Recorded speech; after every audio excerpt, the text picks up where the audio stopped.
Right, today we continue with our study of the new sutta entitled Anuggahita Sutta. It is a very short sutta, but it's a very important and very helpful teaching for us, especially if we are practitioners who wish to attain spiritual liberation, awakening in this life itself.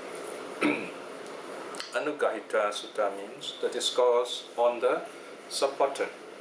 Anuggahita means that which is supported. In other words, our practice is supported by what? By 5 qualities, which we'll look at in a moment. This sutta is from the Anguttara, the Book of Fives, A5.25.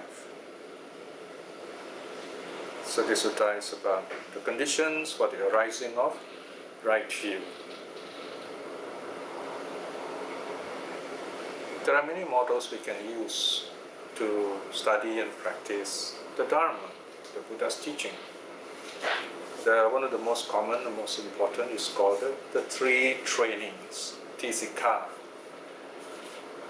The 3 trainings are Sila Sika, training in moral virtue, Samadhi Sika, training in mental concentration or meditation, and the third one is Samadhi Panyasika, the training in wisdom, cultivating insight wisdom or the knowledge that liberates us from suffering.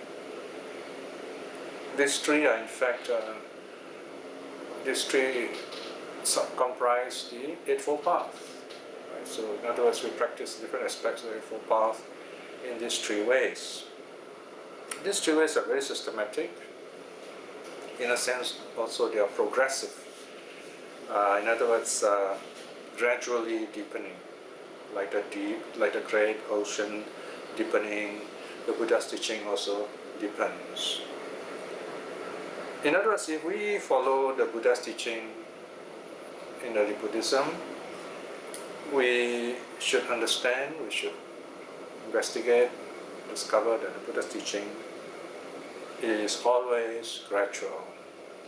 Only later Buddhism, those which have been invented, put together outside India by various other teachers that incorporate many other teachings which are beyond Buddhism. They might even talk about sudden meditation, sudden awakening, and so on.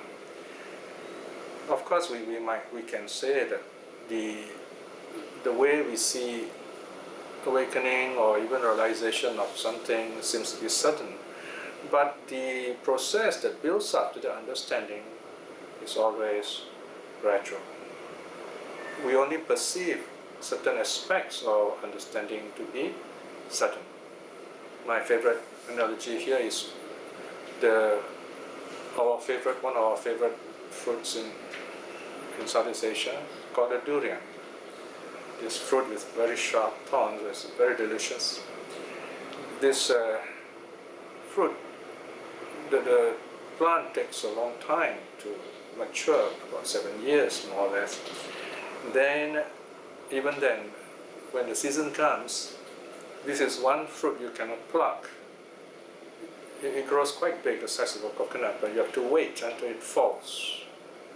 And when it falls, you will hear it's a very huge tree, okay? And it falls and there's a thud on the ground, and you know there's a ripe fruit there. So when it ripens, it drops from the tree. So you cannot pluck it. In other words, the whole process of the tree growing, the fruit growing, and the fruit ripening is very gradual. But the moment that the fruit breaks from the tree, that may appear sudden. But it's only an appearance of suddenness, but it's just a part of a process. So our understanding, our realization also works in that way. So these are the 3 trainings: Sila, Samadhi, Panya, moral virtue, mental cultivation, and wisdom. So now that we know these 3 trainings, we can look at the sutta. This sutta talks of 5 supports that help us to cultivate right view. And the 5 supports here are moral virtue, that equates with sila, sikha, or the three trainings. And then you have learning, discussion. This is the wisdom aspect, if you like. So it's kind of a milder version of wisdom aspects put second. And then you have calm and insight, which is meditation. So here we see a bit of a simplified form, if you like, of practice. And yet it's extended into 5 aspects for lay people like us especially, or even for monks who want to keep their practice simple. So we're going to look at these 5 in a moment.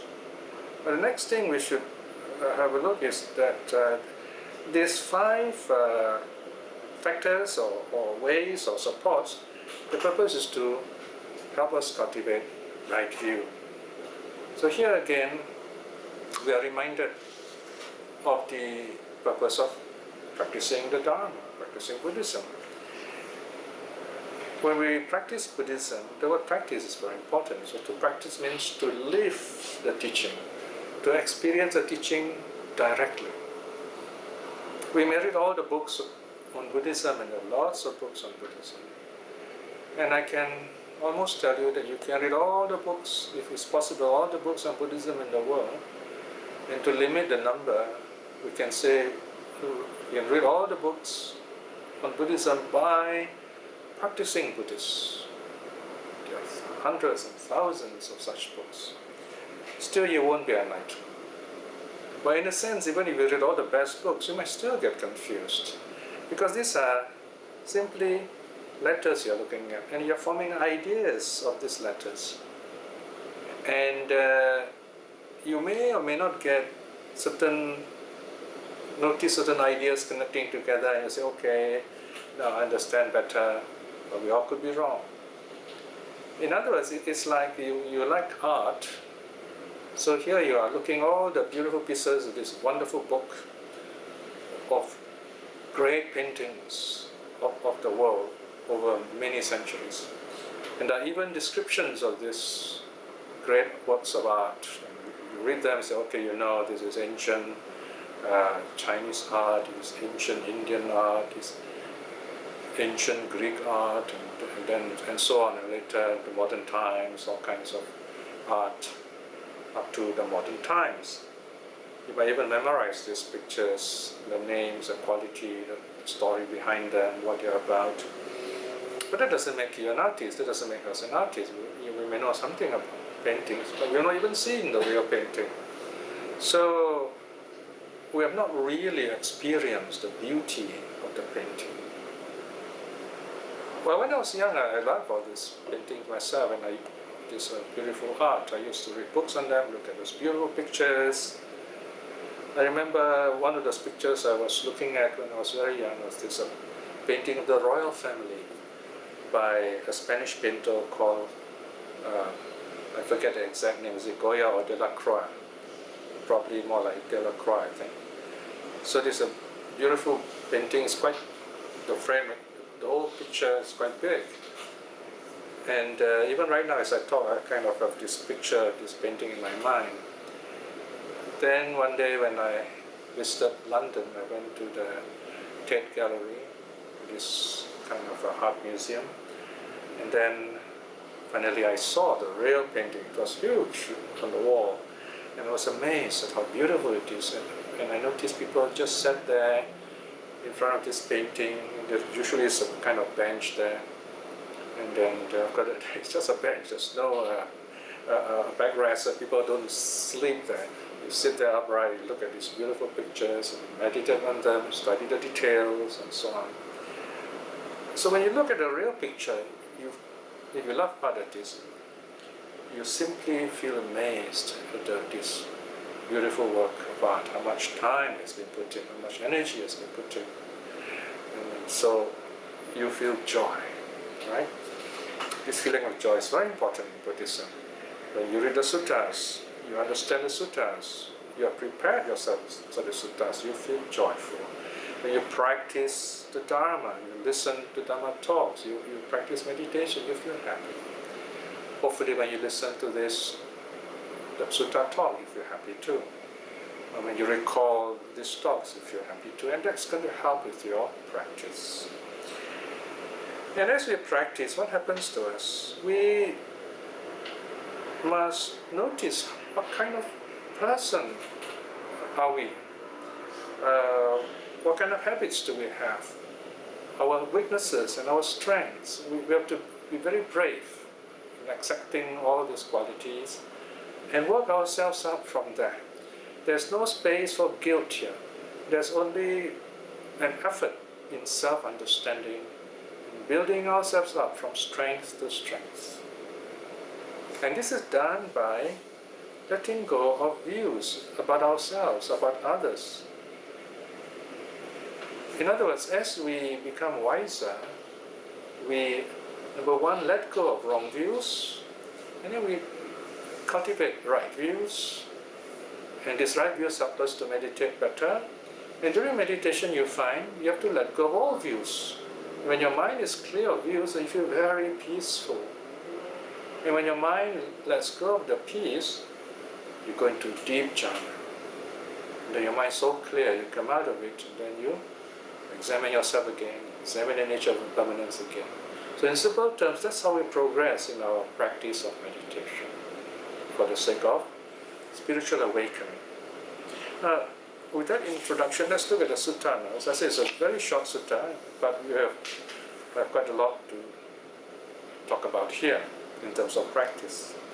The translation is on page 132 of SD 41.11. The discourse on the supported, A 5.25. Bhikshus, when right view is supported by 5 factors, there are the fruit of mental liberation and its benefit,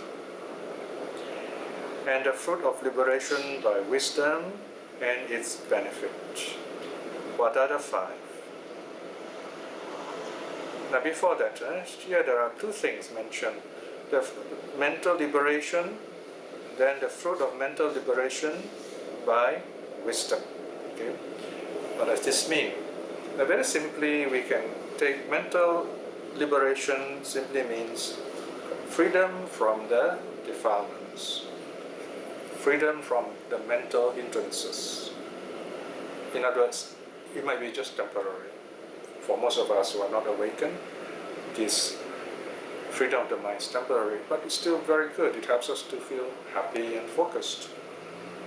The second term, the fruit of liberation by wisdom, that means when you feel peace in your mind, you cultivate perception of impermanence, of suffering, and of non-self. That's when we're looking at it. But it's enough for us, in fact, to just say reflect on impermanence. I'm talking about actual practice. I mean, of course, you listen to some teachers and they give you a very lengthy, comprehensive talk about it, but you can't practice those things. Here, you might notice in most of my talks, I try to interpret the suttas in such a way that we can practice them right away, even after listening to this talk, if you like. Well, we are not so interested in a complete theory of everything, and yet in the end we do not practice it at all. That's not going to help us in any way to feel happy to see the list, much less to feel calm and experience some sense of liberation or even attain stream winning in this life itself. So we only need to have some working knowledge of some of these terms. The next thing is, how do we actually practice the rest of the teachings? Now the sutta continues. What are the 5? What are the 5 factors that help us to calm our minds down and to help us cultivate liberating wisdom? Here, bhikshus, right view. Notice the keyword here is right view. Right view is supported by moral virtue. I'm going to repeat right view. Right view is supported by learning. Here the traditional word for learning is listening. Right view is supported by discussion, Dhamma discussion.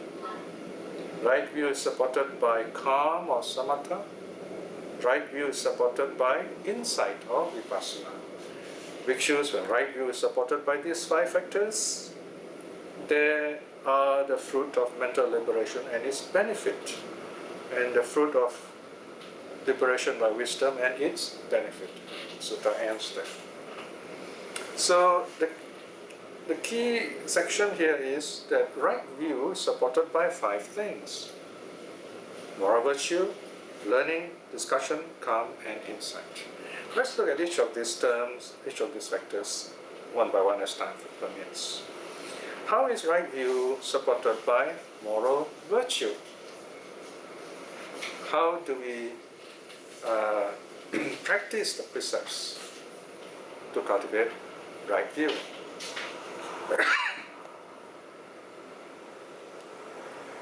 The purpose of moral virtue is to calm our body and speech, to discipline our body and speech. In a sense, we can say, to understand the nature of the body and speech. And if you do this, then you are said to be bhavitakaya. You're cultivated in body. Morally virtuous, a few terms for this. So, in other words, here, as the basis of our practice, we have to understand the limits of our body. Our body has its limitations. It's not perfect. It's impermanent. That is why when we start meditation, we are always instructed to sit properly, make sure our posture is comfortable, so that we do not have to move at all after that, and we can focus on the mind. Okay? So in other words, keeping the precepts is to help us become comfortable.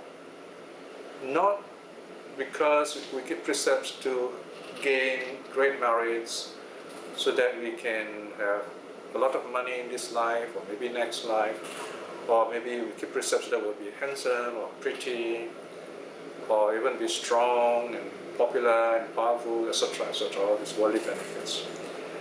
We often hear this sort of benefits from keeping the precepts in popular Buddhism and ethnic Buddhism. But we wouldn't say they are bad things, but rather they are worldly things. In other words, these benefits keep us in samsara. And as long as you are caught up in the world, in samsara, you are likely to get caught up with all the bad aspects again. Right? Good and bad, they can go together. So what early Buddhism is telling us here, what the Buddha is teaching us here, is that there's something much better than just doing good. That is to learn to tame your minds, to practice inner calm, and then go on to mental liberation. Of course, there's nothing wrong in you doing charity, doing good works, helping others. Definitely, that's a natural habit of a truly good meditator, for example. This person becomes compassionate, we become compassionate too. But the idea here is to remember the purpose of Buddhist practice, in other words. So, moral virtue, therefore, is also a support for our meditation. Moral virtue helps us to prepare ourselves well for mental cultivation, prepare us to deal directly with the mind. Where does right view come in here? In terms of moral virtue? Well, we must have right view regarding moral virtue, that we are doing it not as vows and rituals. It's not how many precepts we take or how many vows we take. These are all kind of later ideas outside of Buddhism. Here, we calm our minds down so that, rather we calm our body and speech down so that we lessen the amount of possibilities for mental distraction. Here, we need to understand the nature of the body. What is the body? The body are the 5 senses. The eye, ear, nose, tongue, and the body itself. And of course, we include speech. Right? That's the body. So when we say cultivate the body or tame the body, the meaning is to practice right action, right speech, and so on. This is the sila aspect of Eightfold Path. And if we do that, then this body, our bodily actions, our speech, does not get us into trouble. And of course, these are expressed in the 5 precepts, right? We should not kill, we should not steal, we should not commit sexual misconduct. These 3 actions have to do with the body. So we keep our body safe by keeping to these 3 precepts. You might say, what's wrong with killing, stealing, sexual misconduct? Well, they have their negative impacts. Imagine if we kill someone, obviously the relatives will not be happy, or we might feel guilty about it, and when you meditate, these thoughts will come back. It's going to be very difficult for us to meditate. Even little beings, ants, and so on, if we habitually kill them, we're going to feel guilty, because as our minds become clearer and our spirituality more sensitive, we say, oh, why did I kill these little beings? Even these little beings value their lives. So what we're saying here is that to respect life from the tiniest to the biggest. And if we can do that, we feel a sense of peace inside ourselves. But here again, the idea is to train ourselves to be better and better. The precepts are meant to do that.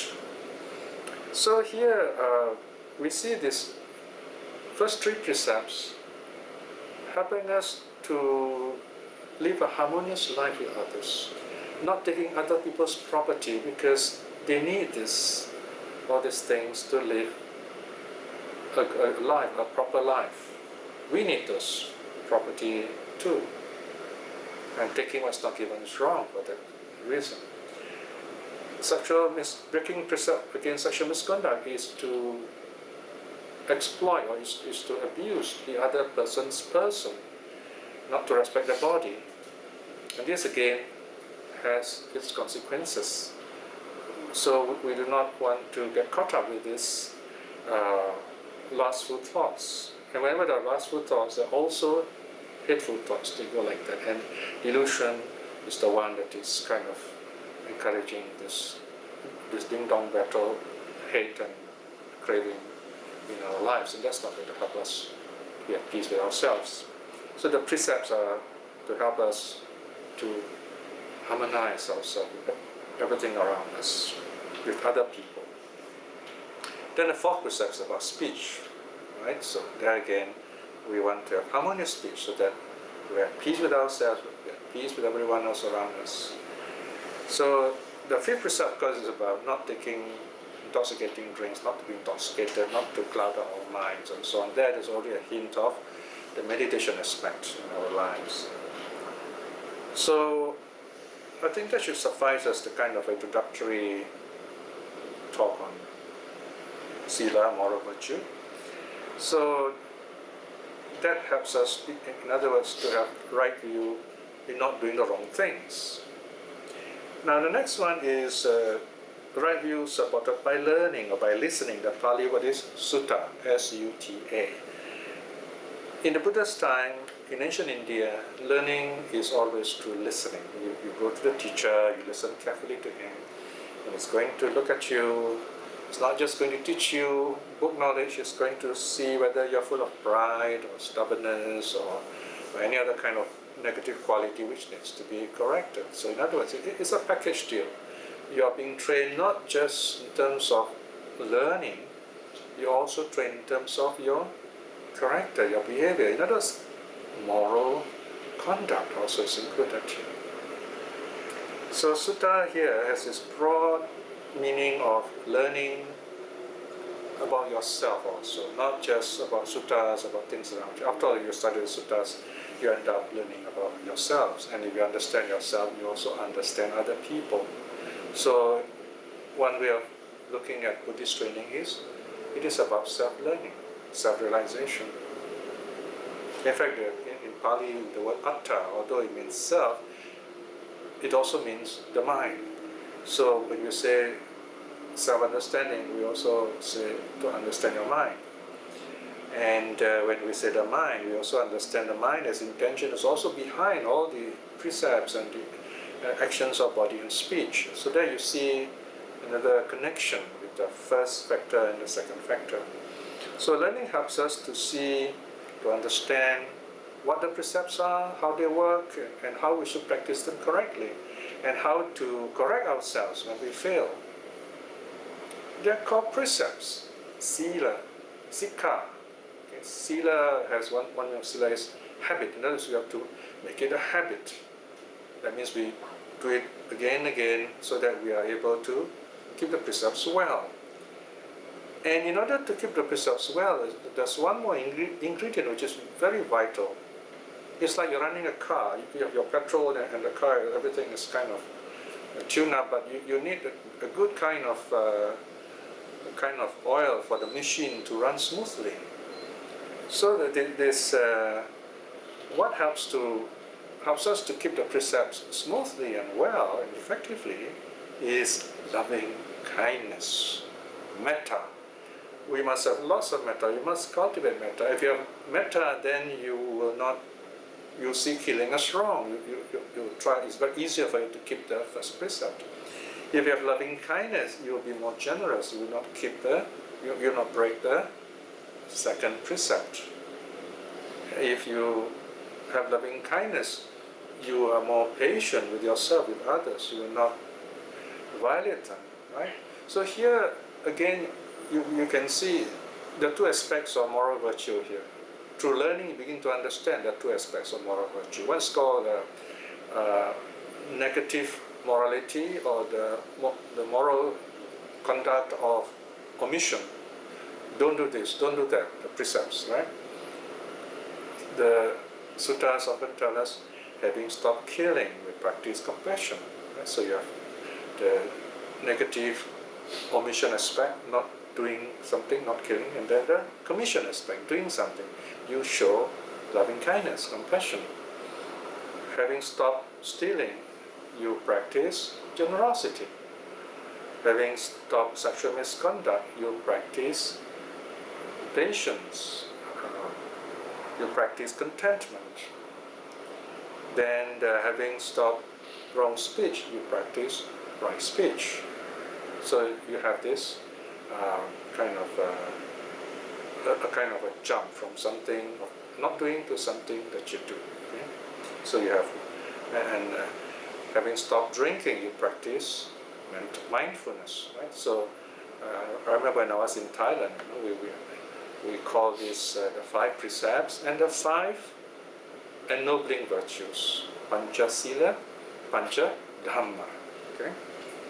So learning helps us to understand the nature, context of precepts and how we improve ourselves through the precepts. Learning the suttas, of course, here when we say learning, we mean especially the suttas. We need to understand the suttas because the suttas preserve the teachings that the Buddha has handed down to his own disciples, meaning it's also for our benefit. The suttas are the best place for us to really know how to practice Buddhism. Here again, as I said, you don't really need to read all those books you find in the market, in the bookshops. They're about Buddhism, but they're not Buddhism. They might be good ways of publicizing Buddhism, even marketing Buddhism. You read about it and say, wow, this is interesting, I want to know more about Buddhism. And you need to practice. Sooner or later, if you want to practice Buddhism, you have to study the suttas. There's no other way. Unless you meet a good teacher and then you practice the meditation, but then you won't be able to teach the Dhamma effectively. Right? So if you practice meditation, your mind becomes clearer. And when you read the suttas, you find it's easier to understand the suttas. And when you read the suttas explain what happens when you meditate. And you have this kind of interactive learning as you study the suttas and you meditate. So meditation and the suttas, learning and meditating, they go together in this beautiful, harmonious way. So when we learn in this way, we get rid of wrong views and we cultivate right views. We begin to see things more rightly, in other words. It's like you are standing some distance away from this mountain, and it's all clouded up, and you can't really see the mountains. Then you patiently wait, or you come at the right time, then the sky is clear, and you see, wow, or you come at the right time of the year, and you see this mountain in the distance. It's really beautiful. So that is something like you read books on Buddhism, and you say, wow, that's beautiful, that mountain. It's just a picture of a mountain. So we come at the right time of the year, we see this beautiful mountain, and then we begin our journey. We start trekking to the forest, over other smaller hills and valleys and so on. And we journey. This journeying through the forest and so on is like keeping the precepts. And then we reach the foot of the mountain. Then we start climbing up, step by step. It's not easy. If you have climbed many mountains before, wow, it's kind of, you need a lot of effort then, because you're going up, and you may be carrying some backpack. And it's all very symbolic. We're carrying stuff behind our back and so on. So it's like we're carrying this burden of karma, all these things from the past. We have to bear this, and this may slow us down in our meditation. So this walking up the mountain or the hill is like, going up this mountain. Then finally we reach the top of the mountain. We reach the peak. It's a beautiful place. And we sit there or stand there, and we enjoy the cool air and fresh air. And then we have this beautiful view from all around us. We can see all around us, not just one side of the mountain. That's the wisdom aspect. And if you have climbed mountains before, it is a very beautiful experience. So this is using the modern parable of the mountain. So learning, in other words, is we look at the sutta as a whole, and then we see it in parts, and we try to connect the parts together with other suttas, and we try to relate to these teachings, and we try to see how these teachings can help us understand our meditation better, help us understand ourselves better. So this is the learning aspect, basically sutta learning. And a very important aspect of learning is joy. When you read a sutta, you find, wow, I like this part. Stay with that, highlight that part. Remember it. There's some parts which are difficult, it's okay. Just maybe draw a little line there and then put a question mark. Just leave it there for a while. Don't feel discouraged just because you come across a difficult part. In fact, the difficult part will bring you joy next time when you realize you've understood it. So this is where, look at those parts of the sutta which interest you, which help you to put ideas together, and go on from there, in other words. Alright, so that's learning. Of course, if you learn the suttas just by themselves or by yourself, you find sometimes you have something beautiful that you've discovered, you wish one to tell somebody. Or maybe you study the sutta, you found some difficult points, and you're wondering whether there are other ways of looking at this sutta, and you wish you have some other people who have the same interests, or maybe know a little more than you, to discuss with. So this is where you come to the third factor. The third factor is right view supported by discussion, sakaccha.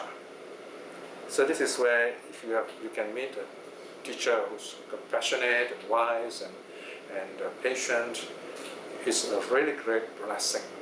You can discuss with him, and sometimes you don't have to say anything. This teacher will just go on talking, and you will learn things. I remember when I was young, I often meet such monks, and often I will just ask them one short question and they will talk for 2 hours. And I will just sit there and listen to them.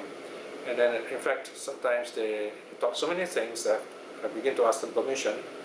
May I take notes? Later on, I find taking notes quite slow because they're speaking so fast. And may I tape your talks?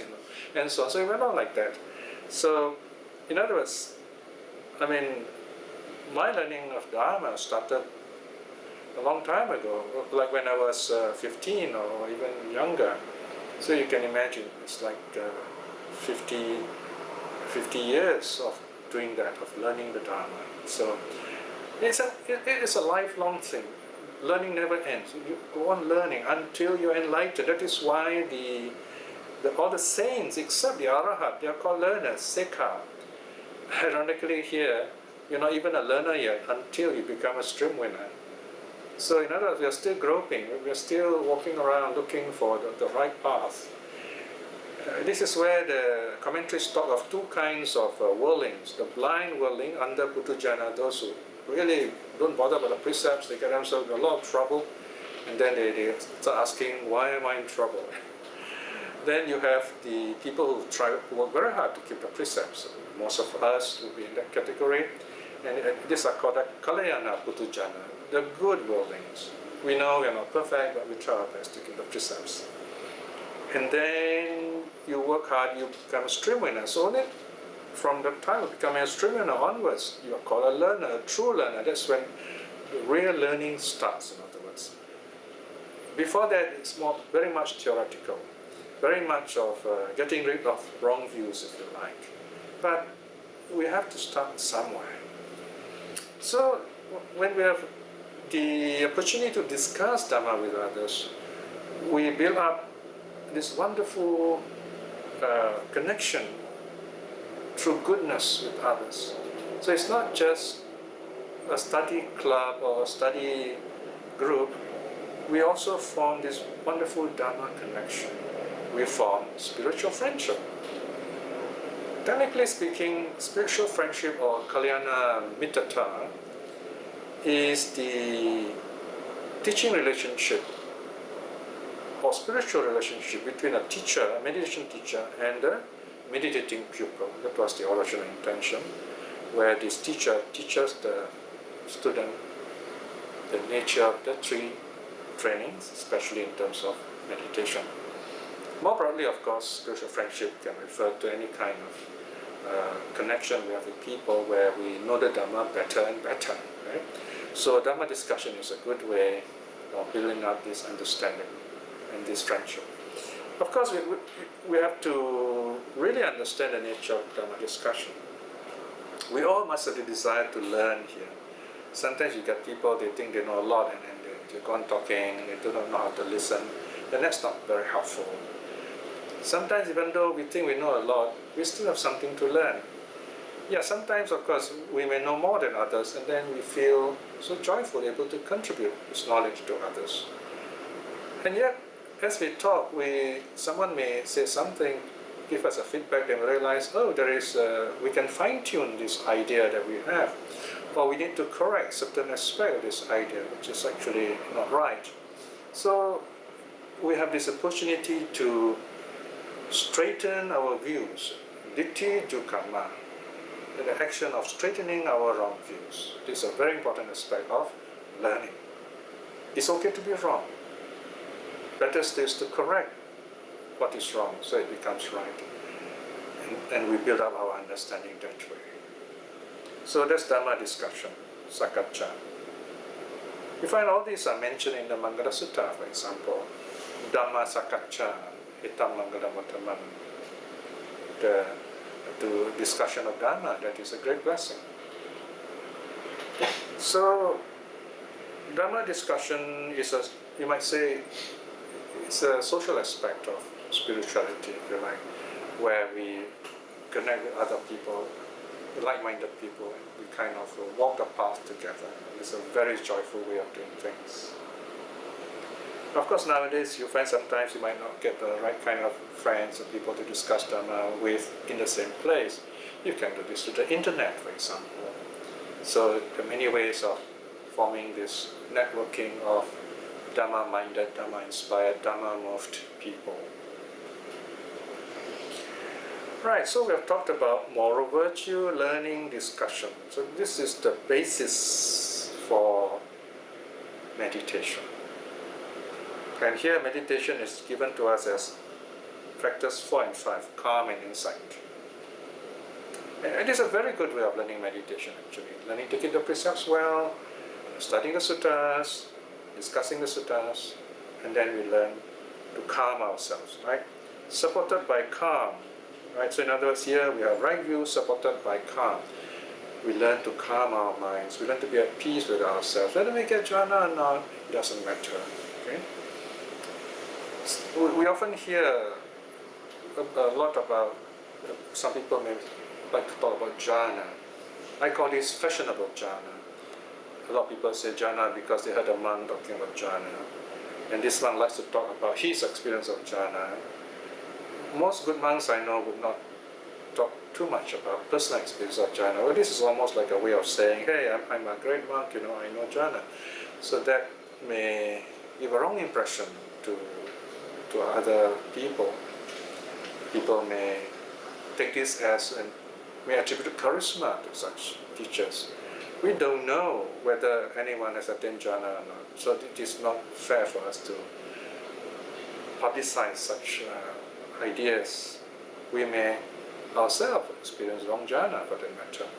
So it doesn't matter whether a teacher has experienced jhana or not. When you look at this teacher, is this person calm? Does he keep the precepts? Is he kind to you? Or he only talks about compassion, but when you approach him personally, he won't even talk to you. He won't even listen to your problems. Or he listens to your problems and after that he's not happy about it. It's not very helpful. So you find ultimately this person is not worth his salt. It's not truly what he says. So you find it's not very helpful. So appearances can be false at times, but don't be disappointed. You cannot find such a good teacher. Go on looking, you'll find a good teacher. Or remember the good aspects of a person, the good things that you have received from all these different people. Ultimately, as the Buddha says in the Mahaparinibbana Sutta, you have to rely on yourself. To rely on yourself is to do all these things, practice moral virtue, study the suttas, and build yourself up from there. And in a sense, you will never disappoint yourself. So ultimately, you have to rely on yourself. And when you become someone who has realized the Dhamma yourself, then you try to teach others, and you begin to understand the difficulties of teaching the Dhamma, how difficult it is to. It's easy to talk about compassion, but showing it, you have to put in extra effort. But it can be done. If you have Sutta training, you have Dhamma training, you have your meditation. So this calmness, samatha, in other words, is learning to let go of the senses. You are at peace with your senses. So this again, you come back to the precepts. You keep your precepts well, the senses are at peace. Your eye, ear, nose, tongue, and body are at peace. You forget about them for a while, then you're able to focus fully on the mind. In simple terms, that is samatha. And you feel very joyful. When you come out of it, you feel good, you feel happy. And one of the signs of this joyfulness is nothing really matters in the world. You may be a family person, you may be someone with a partner, or you may be alone. You find life is okay. You're just happy. You're happy with the Dhamma. You're very happy when you're able to talk Dhamma, share Dhamma, listen to Dhamma. Any problems to come to you, you know there are problems and you deal with them. And maybe sometimes you feel it doesn't really matter to you. But the problem is if you show that you don't respond at all, people may think something's wrong with you. So we do have to sometimes show others we care. We have to make an effort to somehow respond to others. Especially if you're a family person. I can tell you anytime, it's harder to be a family person to learn Dharma and to be a monk and to learn Dharma. What I'm saying here is being a monk, being a monastic is a great way of practicing the Dharma. And if you do not use that renunciation to practice the Dharma and attain spiritual liberation in this life, it's a total waste. It's like you have this beautiful big house with all the facilities and you don't use it at all. You go around to the bars and mess yourself up and have all these hobbies which pick up precepts, things like that. So, in other words, if you're a layman with all the household duties and problems and yet you know the Dhamma and you work very hard to practice the Dhamma, you will progress too. For example, if you have children, it's not easy to deal with children, especially adolescents. Sometimes you may have to show them a kind of sternness, even a bit of show of anger. But you know it is not hatred. You know you have to scold them when they are rude or when they are wrong, but you do it with a calm mind, with peace. And these children, these people, as they mature, they look back, they know how you're doing it and what you're doing at that time.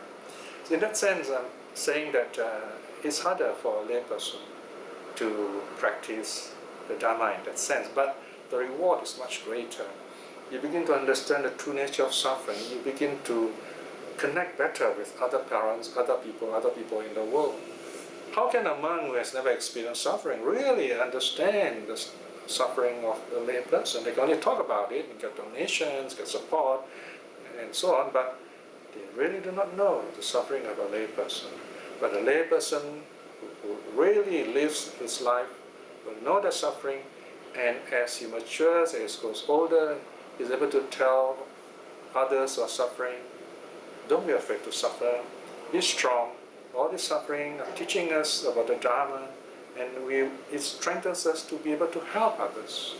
Some forms of Buddhism place such premium on this kind of experience. They call it a Bodhisattva path.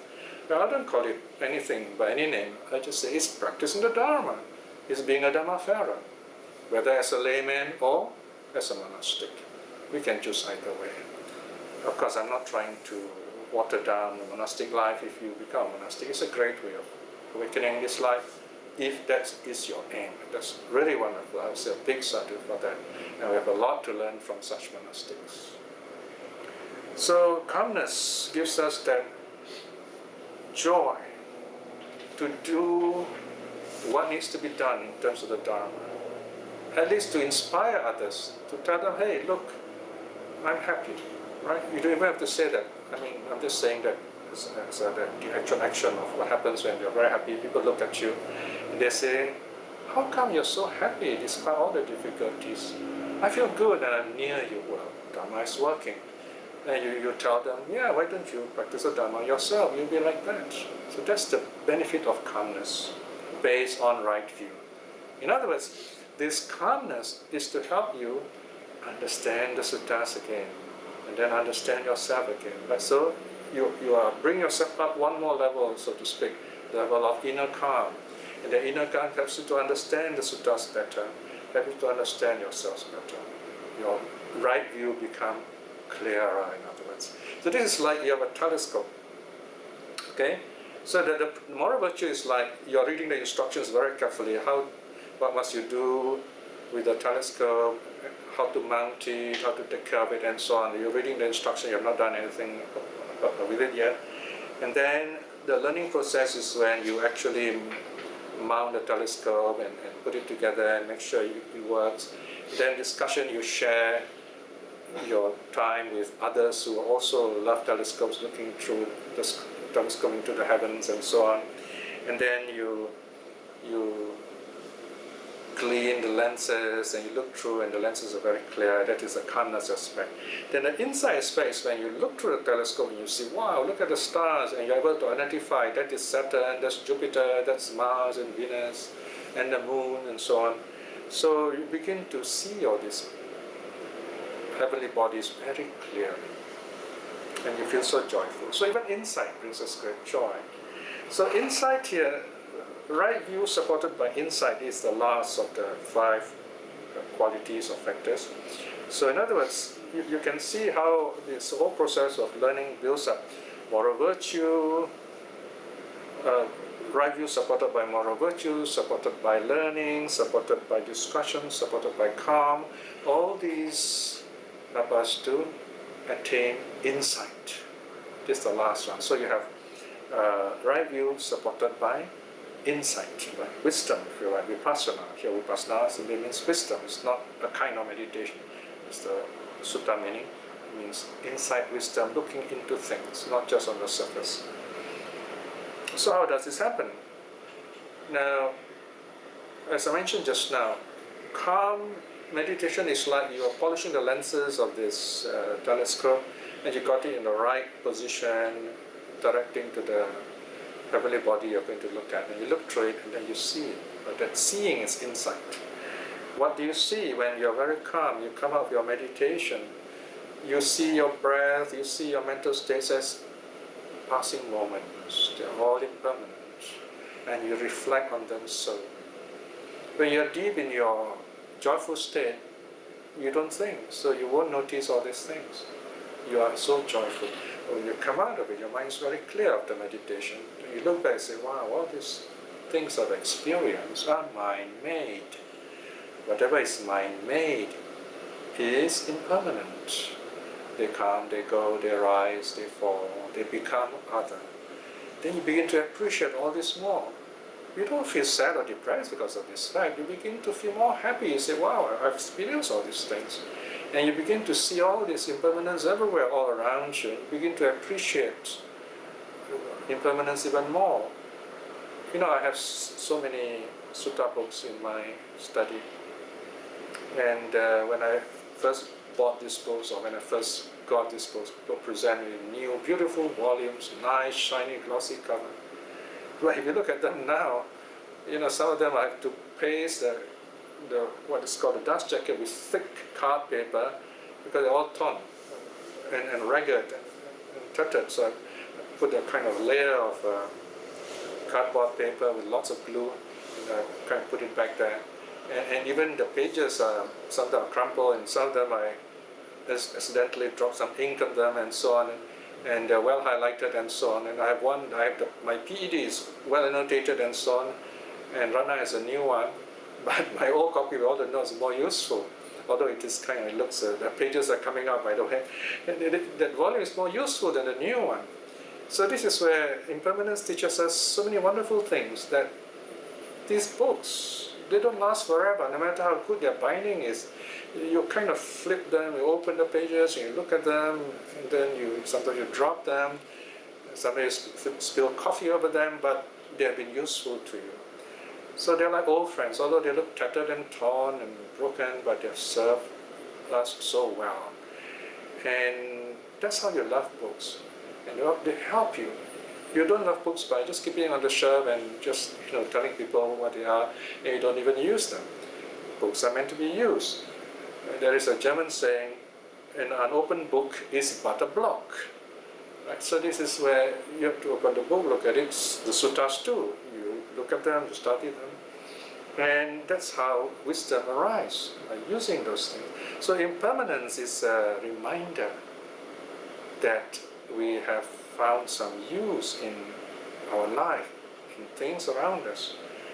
And when we look at the impermanence of people, we appreciate them even more. We see our loved ones aging and we feel, wow, we like to spend good time with them. And we have children who are difficult at times, and we know they will change, they will mature, they will grow. And then we see things are not right with Buddhism at this time, and we know in time to come, if we work hard, we don't give up, we are not part of the problem, because when we give up, we become part of the problem. Then in time to come, these efforts we have made in studying the Dharma, teaching the Dharma, doing translation will help people think more deeply, more clearly, so the future of the Dharma becomes more bright, in other words. Well, that's not actually insight, it's more, it's sort of foresight here. But here, when we look at impermanence, yes, that is insight. You begin to see how things change, how we change, and we habitually reflect on this impermanence. This is the teaching of such suttas as the Anicca Chakku Sutta 25.1. In fact, all the suttas 25.1 to 25.10, the 10 suttas of the Okanti Samyutta, teach us this, the subject of impermanence. And if you regularly reflect in this way, impermanence, you are guaranteed, and I'm underlining guaranteed by the Buddha, in these 10 suttas, you are guaranteed stream winning in this life itself. The most important sentence in these 10 suttas, the Buddha says, if you do not attain stream winning in this life, you will definitely attain it at the moment of passing away. Because when we pass away, the last few moments we have no control over them. Habitual karma will take over and just push us ahead to the next life. So if you habitually do you practice the perception of impermanence, this will push you ahead, you attain stream winning, at least stream winning in the next life, at the end of this life to the next life. How does that happen, you might say? Well, when we habitually practice impermanence, if we have new things, precious things, and we lose them, we are not so troubled by them. When people do things which we do not like or fail us, we see all these things as impermanent. We don't feel troubled so much by it. We're able to, in other words, see things in better perspective, and we tell all these are impermanent, things will change, bad stuff will go away, and we will be cultivating good things in time to come. So this impermanence is this very powerful way of de-traumatizing us, of de-traumatizing us. In other words, helping us to look at things the way they are. Of course, this is not enough for us to attain arahatu, that is, you have to attain jhana. Why do you need to attain jhana? So that you can overcome sexual needs, sexual attraction, right? So you need a higher level of joy, a spiritual joy, in order to let go of bodily joy, in other words. That is why becoming a monk, you need to be celibate, because you're supposed to meditate and attain the jhanas and let go of attachment, attraction to the body. Right? So monks who don't meditate, they're going to suffer this attraction, they're going to worry about money, they're still attracted to the body, physical body, they're still thinking about sex, and sometimes you hear their talks that betray this kind of attraction, so you know, okay, this monk is not really trying hard enough, right? Maybe if you're a good friend of this monk, you can gently tell him, you should try harder, and you're doing a lot of wonderful good action by doing that.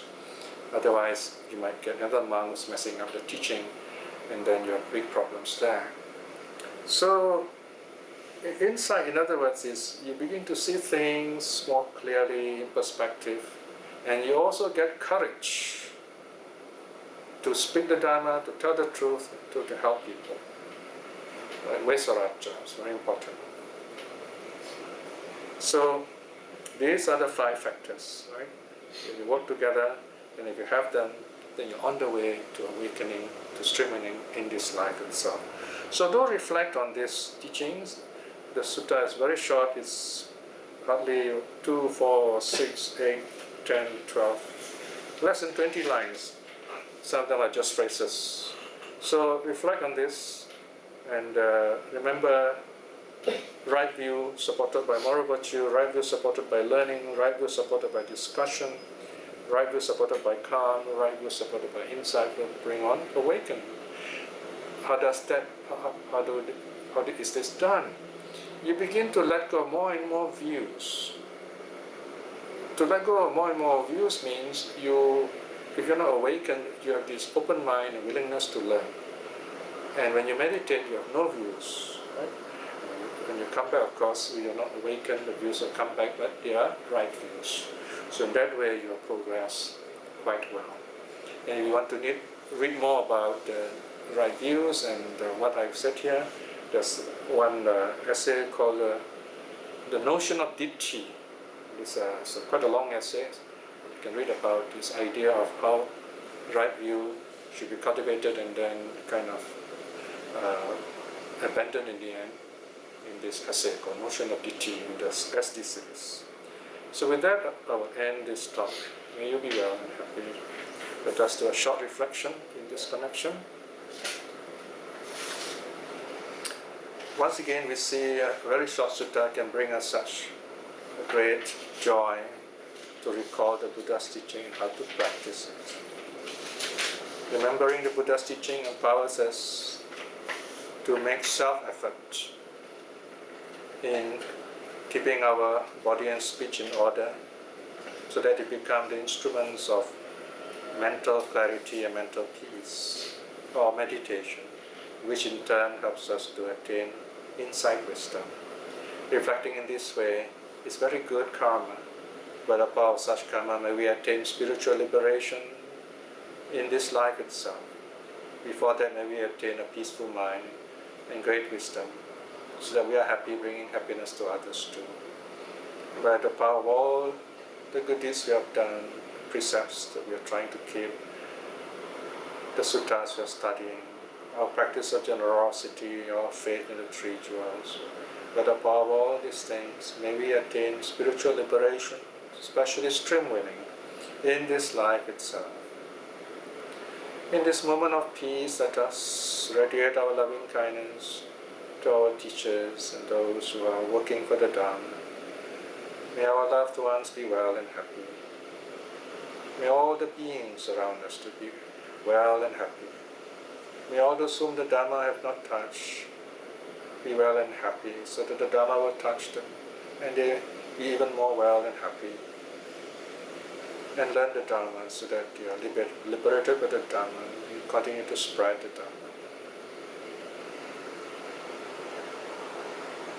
May all beings be well and happy. Sadhu, sadhu, sadhu.